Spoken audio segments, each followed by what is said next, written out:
Here we have a little homelite, super easy automatic, complete saw, except we're missing the handle bracket, so somebody made a makeshift handle, bolted it on the bottom, pretty solid. Could use either a new plug or some carb work. Decompression still hooked up, works.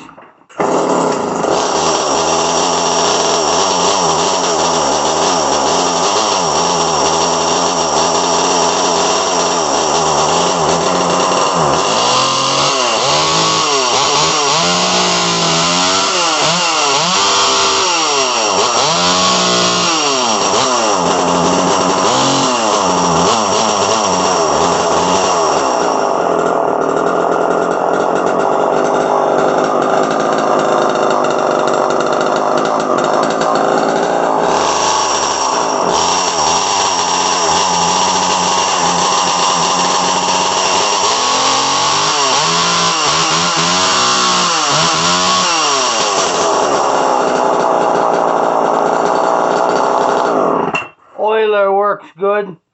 Seems to have good power. Could use either a new plug or carburetor adjustment maybe. Thanks for looking.